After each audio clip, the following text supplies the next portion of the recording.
tantangan terbesar dari perempuan Gen Z itu apa sih Kak sebenarnya Kak? Tantangan terbesarnya. Iya. Mungkin tantangan terbesarnya itu lebih ke ranah ini ya Kak ya, lifestyle. Oh, lifestyle gaya hidupnya. Lifestyle-nya, Oke, ya hidupnya. gaya hidup, kemudian bagaimana cara mereka itu bertahan hidup ya. Di Jogja sendiri saya dengar pasaran rumah sudah mulai 400 juta ke atas ya kan. Sekali. Itu juga otomatis besok ketika Gen Z ketika sudah menikah mereka kemana gitu kan Iya. ya, nggak bisa untuk settle mandiri sendiri, berdiri sendiri, pasti nanti akan banyak ikut sama orang tua atau lain sebagainya gitu.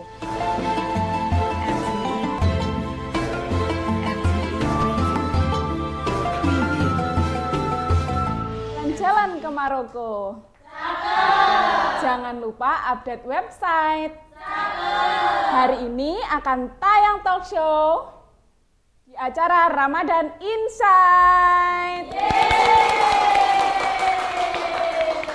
Hey, Assalamualaikum warahmatullahi wabarakatuh. Waalaikumsalam warahmatullahi wabarakatuh.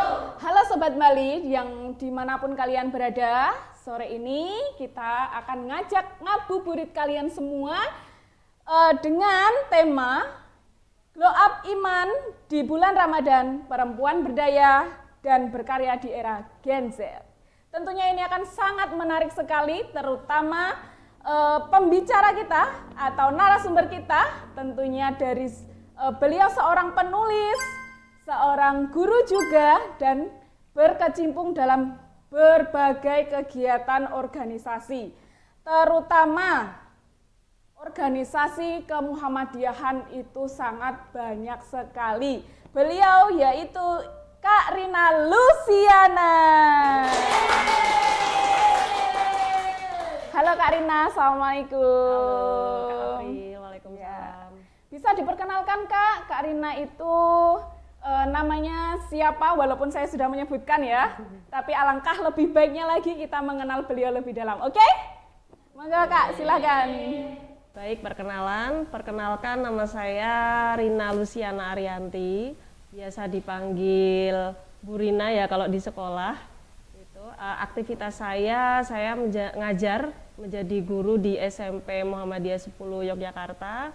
Selain itu saya juga disibukkan di organisasi Muhammadiyah seperti tadi yang disampaikan oleh Kak April. Betul sekali, saya aktif di Nasyatul Aisyah, kemudian saya juga di Aisyah, lalu juga di Muhammadiyah di LHKP, juga di PDM Kota Yogyakarta. Seperti itu. Wow, sangat luar biasa sekali ya pembicara kita pada sore hari ini. Oke, untuk selanjutnya Kak Rina, ada beberapa organisasi yang Kak Rina ikuti ya. Salah Betul. satunya yaitu ada di PDA Kota Jogja. Nah, itu bisa diceritakan sedikit Kak, pengalaman Kak Rina yang sudah berkecimpung di organisasi PDA Kota Jogja itu seperti apa? Biar Sobat Bali kita yang berada dimanapun itu bisa mengambil pelajarannya dari berorganisasi itu seperti apa? Iya, baik. Kalau di pimpinan daerah Aisyah sendiri, itu saya sebenarnya newbie ya Kak ya.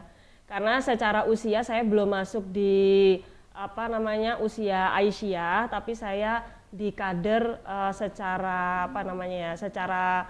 prematur terlebih dahulu, kemudian nanti belajar bersama ibu-ibu Aisyah karena tujuan dari organisasi otonom itu kan sebagai pelangsung penyempurna ya Muhammadiyah itu sendiri. Jadi dari kader NA itu sendiri itu nantinya akan berkecimpung di ibu-ibu Aisyah yang ranahnya itu di perempuan dan anak, seperti itu. Selanjutnya Kak, itu kan yang ada di PDA Kota Jogja. Ya. Sebenarnya ada perbedaan nggak sih antara PDA dan PDMA itu sendiri? Ya, sebenarnya secara perbedaan selain nama ya tentunya Nasyatul Aisyah dan Aisyah, sering dikatakan kalau Nasyatul Aisyah itu anaknya Aisyah. Gitu. Jadi Nasyatul Aisyah itu anaknya atau putri Muhammadiyahnya, seperti itu. Nah, jadi secara usia pun Kalau NA itu dari terhitung mungkin remaja balik ya, SMP atau SD kelas 6 itu sudah termasuk Nahdlatul Aisyah.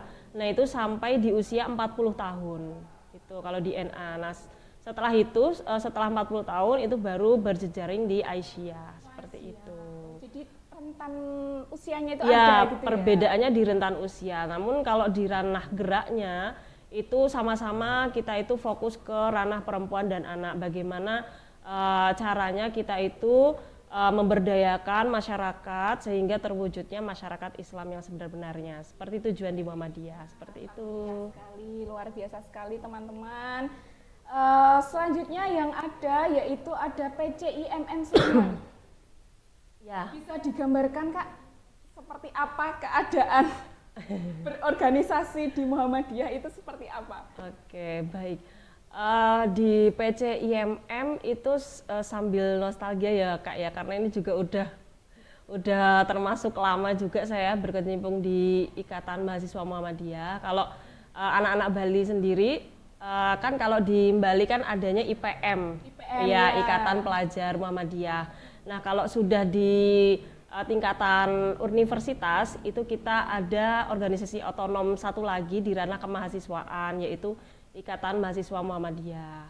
Nah di situ saya kalau cabang PC itu kan cabang, tapi saya itu dari 2011 itu jadi anggota dulu, kemudian di komisariat itu setingkat sama fakultas, kemudian kalau cabang itu sudah lingkupnya berbagai fakultas dan universitas.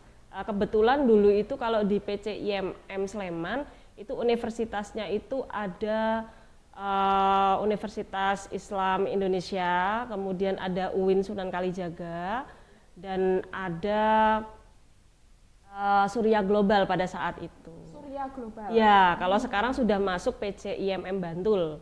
Kalau Surya Global. Nah, kalau UII sama UIN itu masuk di PCIMM Sleman. Ya, di situ saya fokusnya di keinstrukturan atau fasilitator. Selain narasumber kita berkecimpung dalam organisasi, beliau juga ikut dalam pelatihan-pelatihan kemuhammadiyahan. Salah satunya itu ada DAP, DPD, IMM yang berada yang waktu itu di Kalimantan Timur ya Kak ya? Iya, di Kalimantan Timur. Bisa diceritakan pengalamannya di Kalimantan Timur itu? Oh, iya. Pelatihannya seperti apa? Iya, jadi waktu itu saya pernah DAP ya, DAP itu Darul Arkom Paripurna. Kalau di ranah IMM itu merupakan tingkat perkaderan yang paling tinggi. Jadi yang pertama dasar, kemudian yang kedua madya, yang ketiga itu paripurna. Itu juga termasuk persyaratan masuk ke Dewan Pimpinan Pusat sebenarnya Kak. Tapi saya nggak sampai pusat. Iya karena masalah pribadi ya. Dan juga kantor IMM itu di Jakarta, jadi saya nggak bisa lah hidup di Jakarta, tahu sendiri ya Jakarta seperti itu gitu. Macet ya, dan pengen nyari rezekinya juga di Jogja aja gitu, lebih nyaman di Jogja istimewa kan ya gitu. Nah itu saya waktu itu di Kalimantan Timur itu bareng-bareng sama teman-teman DPD IMM DIY itu bareng-bareng berangkat dari Jogja naik pesawat gitu ya. Tentunya akomodasi seluruhnya difasilitasi sama PWM, bapak kita PWM difasilitasi. Lalu kita di sana belajar tentang keorganisasian, tentang ideologi Muhammadiyah itu sendiri, IMM, terus bagaimana cara bernegara gitu. Karena kan otomatis ketika di IMM itu kan nantinya juga menjadi warga yang siap untuk masuk ke kenegaraan gitu. 5 hari waktu itu. 5 hari di sana. 5 hari di sana dan waktu itu kan karena masuk di ruangan ya, di Wisma Guru waktu itu di ruangan ber-AC itu jadinya nggak gerah gitu loh. Tapi ketika udah jalan-jalan ternyata Samarinda wah panas juga ya. Sekali. Lebih enak Jogja. Itu pengalaman yang ada di Kalimantan Timur waktu itu. Ternyata juga ada pelatihan di Jawa Tengah juga. Ya. Waktu itu juga atau itu sebelum DAP. oh sebelum DAP-nya. Sebelum DAP, Oh iya. gitu. Yang di Jawa Tengah?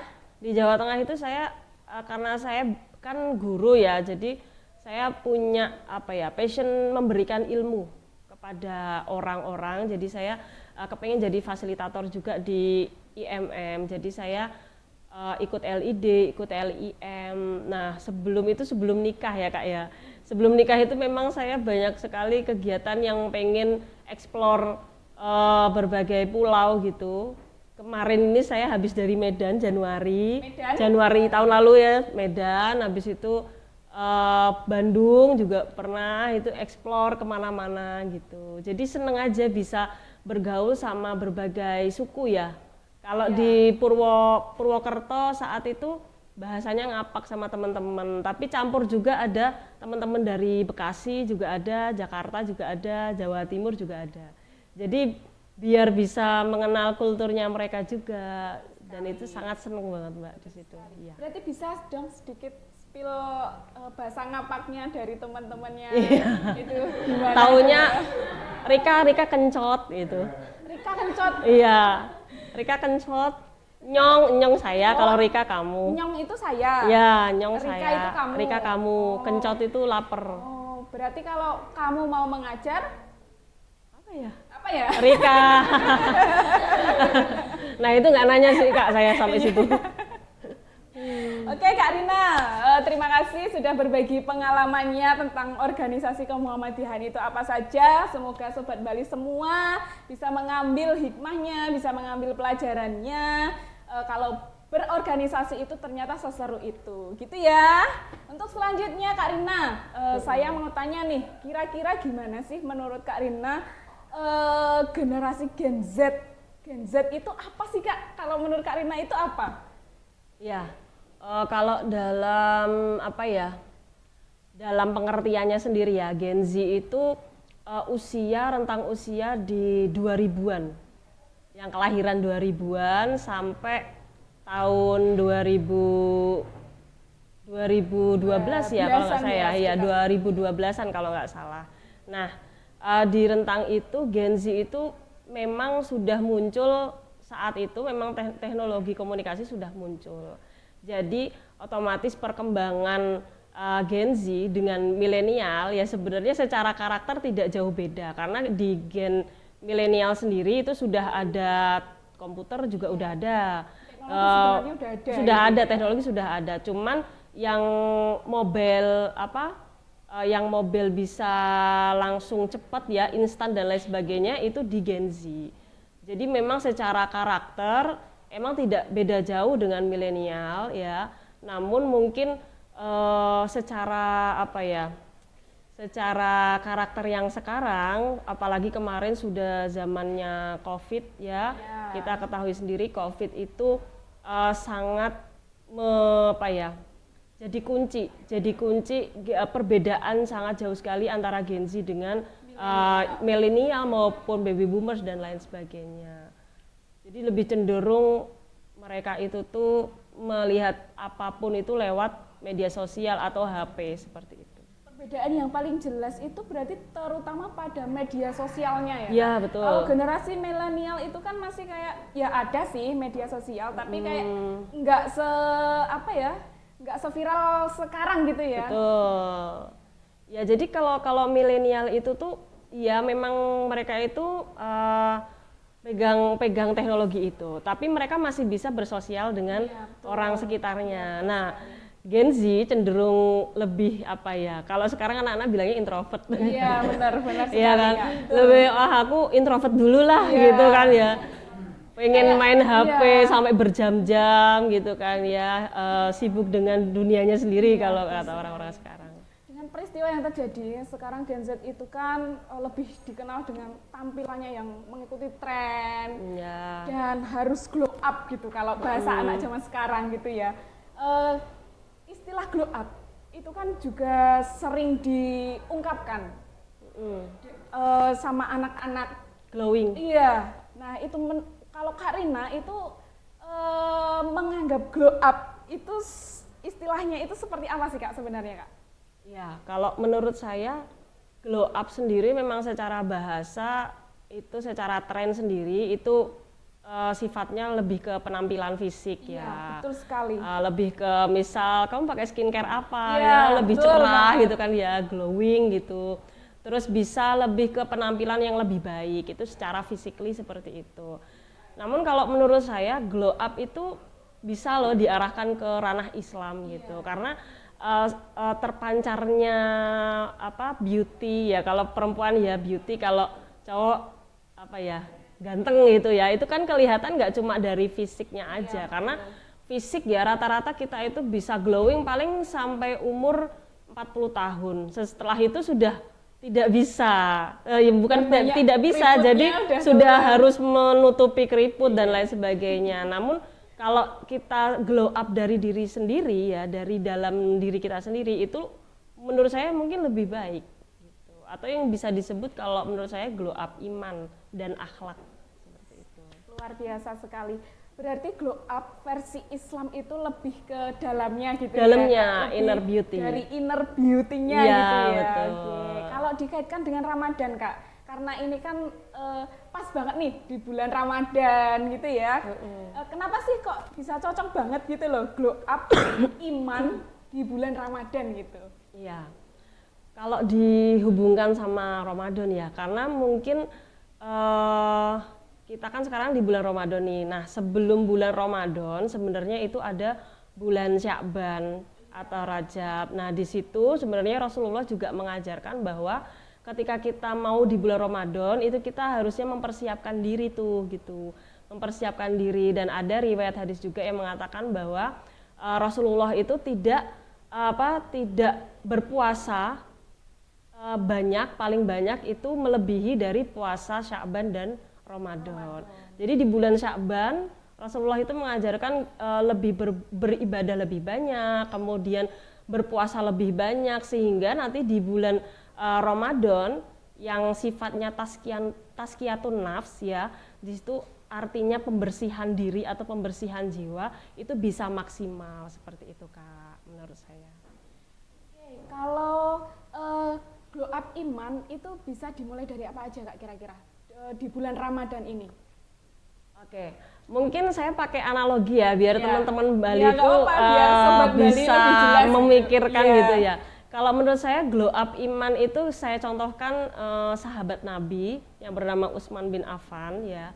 Beliau itu sebelum masuk Islam, beliau itu terkenal sahabat yang paling galak ya, paling ditakuti sama orang-orang Mekah, sehingga orang-orang Mekah itu nggak berani untuk istilahnya cari mati lah ya sama sahabat Utsman bin Affan. Namun setelah Utsman bin Affan ini mengenal Islam ya, kemudian lebih dekat lagi dengan Nabi Muhammad SAW, beliau itu menjadi orang yang lemah lembut, menjadi orang yang adil dan sangat takut kepada Allah Subhanahu wa taala. Nah, ini membuktikan bahwa perubahan akhlak atau perubahan karakter itu juga bisa sejalan dengan atau karena perubahan iman itu sendiri. Karena beriman jadi karakternya jadi berubah. Kuncinya emang di imannya gitu ya? Iya, kuncinya ada di iman. Gitu. Jadi bisa merubah karakter kita, akhlak kita dari situ. Ini ada anggapan Kak, kalau perempuan beriman itu harus pasif aja gitu loh, diem aja di rumah itu. Kalau menurut Kak Rina itu seperti apa? Ada anggapan yang menganggap bahwa perempuan itu harus pasif. Perempuan harus pasif, nah itu salah ya. Janganlah ya jadi perempuan yang pasif, karena kalau secara kesehatan sendiri itu juga nggak baik. Iya, Mager itu nggak baik, karena metabolisme kita itu kan bisa terganggu juga, karena kita kalau makannya aja udah fast food ya, makannya yang karbo semua, proteinnya kurang, apalagi anak-anak sekarang nih sayuran pada nggak doyan jarang banget nggak doyan. Nah, gimana caranya toksin itu bisa keluar ya kan, atau racun-racun dalam tubuh kita itu bisa keluar. Nah, ini juga kalau teman-teman sendiri lihat di medsos sendiri ya, itu umur 18 tahun udah cuci darah ya, karena apa? Karena banyak minum-minuman yang kemasan atau kurangnya air putih dan lain sebagainya. Itu kan otomatis rugi ya, kayak apalagi ditambah pasif, nggak mau gerak. Nah itu racun-racun bisa keluar dari mana gitu. Itu secara physically ya, kayak saya jelasinnya.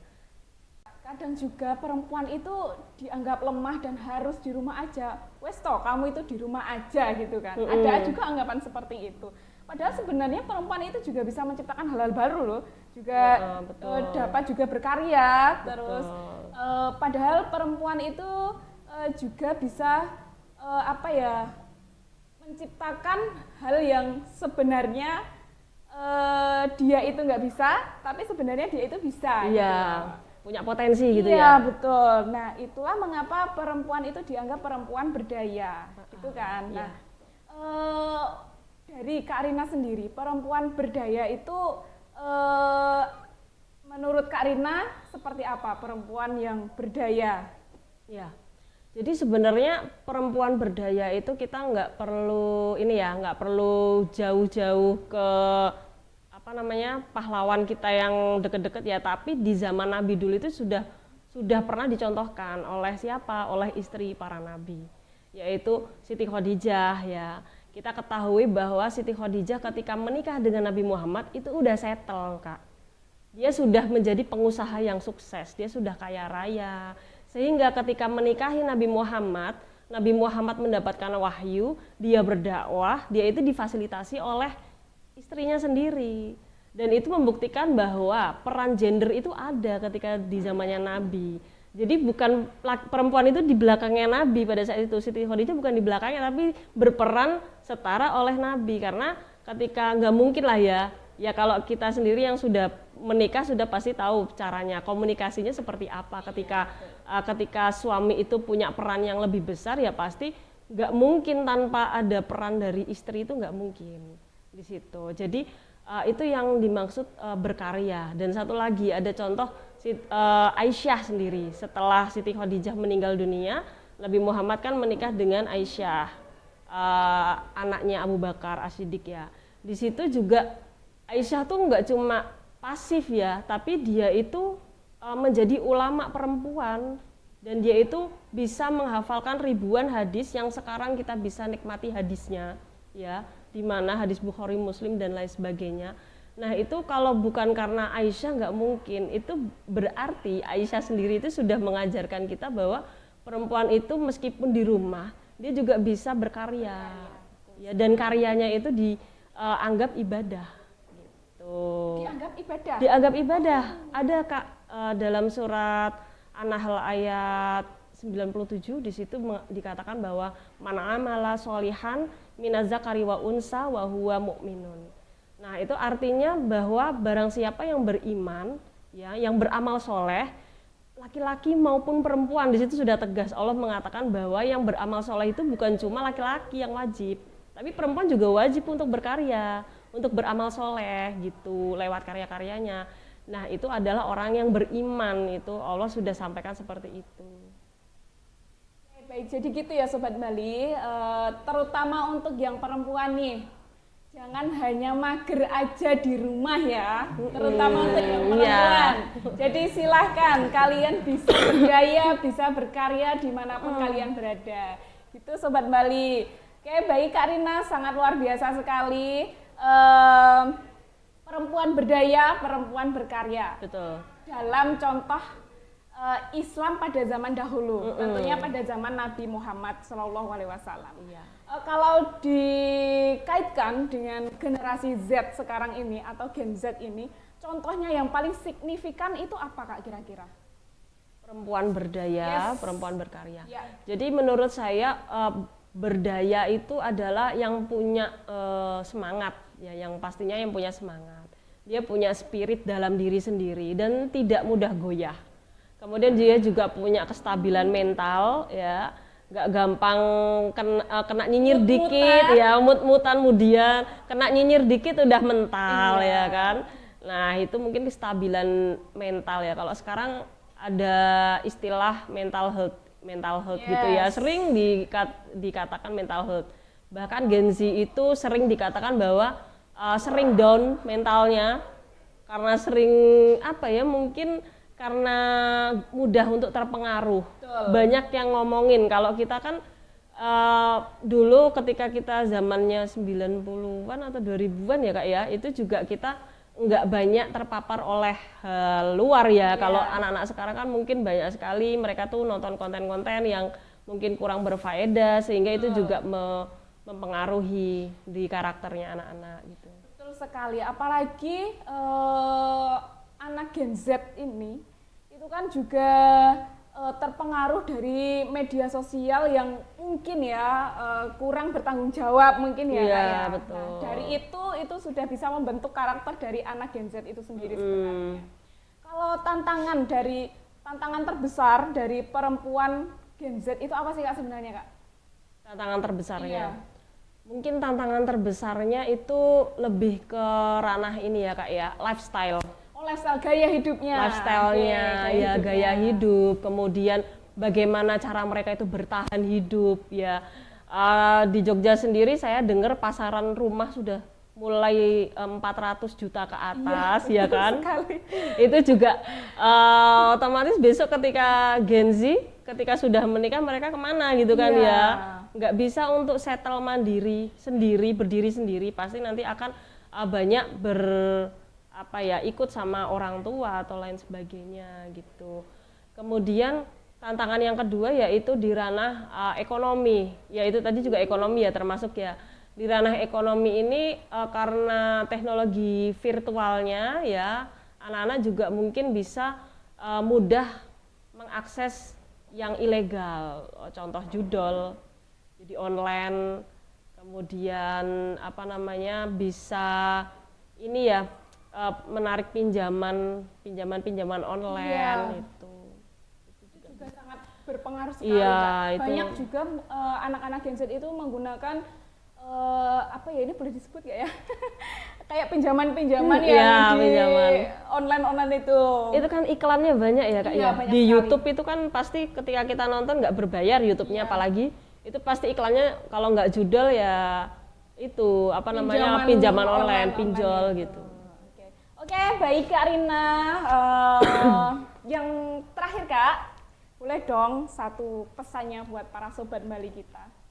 Oke, menurut saya glow up itu nggak harus siapa yang terlihat. Nah, tapi glow up itu bagaimana siapa yang paling bertumbuh. Kemudian jadikan Ramadan ini menjadi perubahan sejatinya yang bukan yang paling viral, tapi bagaimana perbuatan kita itu dinilai di mata Allah Subhanahu wa taala. Seperti itu. Masya Allah, terima kasih banyak Kak Rina. Iya, sudah berbagi, sudah share kepada para sobat Bali. Semoga ilmu-ilmu yang bisa di-share Kak Rina ini tadi itu dapat bermanfaat untuk para sobat Bali dimanapun kalian berada, terutama kepada untuk perempuan-perempuan generasi Gen Z sekarang ini. Semoga apa yang kita dengar hari ini bisa menjadi motivasi untuk kita semua. Baik sobat Bali, ingat ya, glow up terbaik bukan yang terlihat di layar, tapi yang terasa dalam sikap dan akhlak.